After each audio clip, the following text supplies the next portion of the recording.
Isang pinagpalang araw sa inyong lahat. Tayo po'y magninilay sa salita ng Diyos, ang pinagmumulan ng awa at tawa ng ating buhay, ang salitawa. Mga kapatid, sa palagay ko po lahat naman siguro maiirita kapag po alam natin na tayo ay pinag-uusapan ng ibang tao. Nakakairita siguro lalo na kapag narinig natin na tayo yung pinag-uusapan.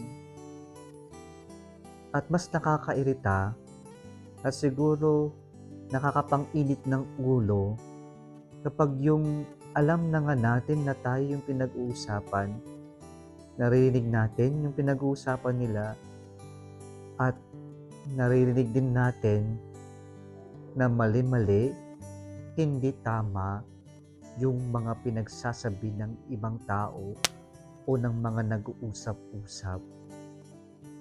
Kapag ganito po yung pakiramdam natin, sa palagay ko, ganito din ang naramdaman ni Jesus sa ating Ebanghelyo ngayon. Nagpunta siya sa Jerusalem at doon nagturo siya sa court. Nagbahagi siya ng kanyang mga turo. At doon sa court na yon ay pinag-usapan si Jesus, pinag-usap-usapan ng mga tao. At mali-mali yung kanilang mga pinagsasabi para silang mga nagchichismisan patungkol kay Jesus. At narinig ito ni Jesus at hindi rin na napigilan ng kanyang sarili.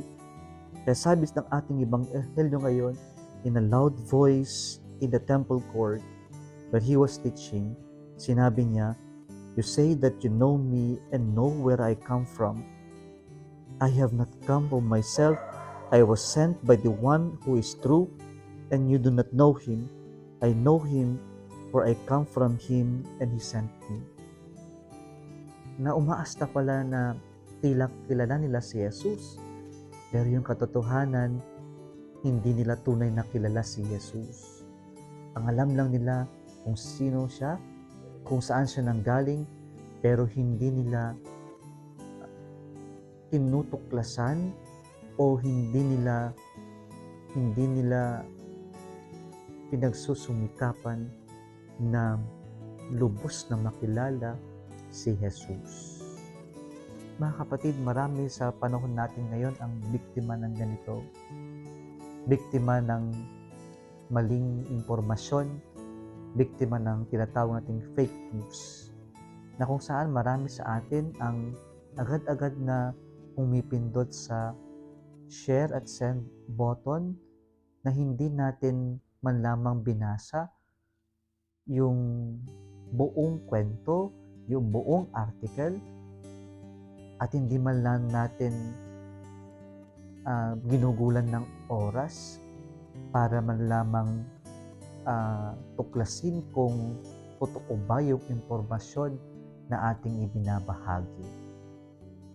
Mga kapatid, ang hamon sa atin ngayon ng Panginoon, kung nais natin makilala ang Diyos, tayo rin ay mag-effort na lubos nating makilala ang Panginoon sa ating panalangin, sa ating mga celebrations, sa banal na kasulatan, sa magisterium ng simbahan, at sa maraming pamamaraan pa kung paano natin mapapalalim ang pagkilala natin sa Panginoon.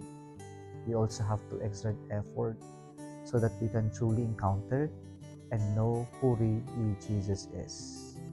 Sana magsumikap din tayo na mas mapalalim at mas makilala natin ang ating Panginoon.